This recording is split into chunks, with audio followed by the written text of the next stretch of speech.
பெரியாரை தொடர்ந்து அண்ணா அரசியலை கையில் எடுத்திருக்கிறார் விஜய். தாவேகாவுடைய உறுப்பினர் சேர்க்கை புதிய செயலி அறிமுக விழா பனையூரில் நடந்திருக்கு.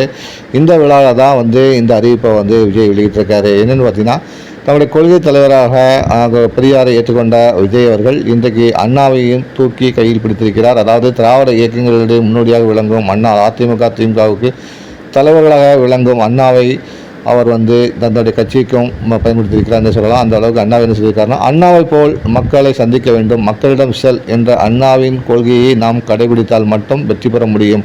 எனவே மக்களிடம் செல்வோம் என்ற அடிப்படையில் மக்கள் சந்திப்புக்கு ஏற்பாடு செய்யுங்கள் என்று சொல்லியிருக்காரு. அதாவது அண்ணா மக்களிடம் செல் என்ற அண்ணா பயன்படுத்திய வார்த்தையை பயன்படுத்தியிருப்பதன் மூலம் அண்ணாவையும் தன் கொள்கை தலைவராக விஜய் அவர்கள் ஏற்றுக்கொண்டிருக்கிறார் என்பதை இது சாட்சியாக அமைந்துள்ளது.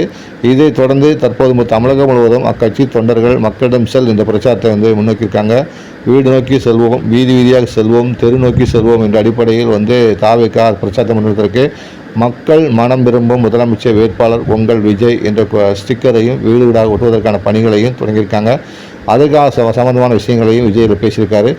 மக்கள் விரும்புடைய தலைவராக நாம் இருப்போம், மக்களாட்சியை அமைப்போம், அதற்கான தேர்தலை பயன்படுத்துவோம், இந்த தேர்தல் அதற்கான வழிவகுக்கும் என்று இந்த கூட்டத்தில் அவர் சூழ்நிலைத்திருக்கிறார். குறிப்பாக அண்ணாவை மையப்படுத்தி அவர் பேசியிருப்பது தான் தற்போது அரசியல் ஹைலைட்டாக பார்க்கப்படுகிறது.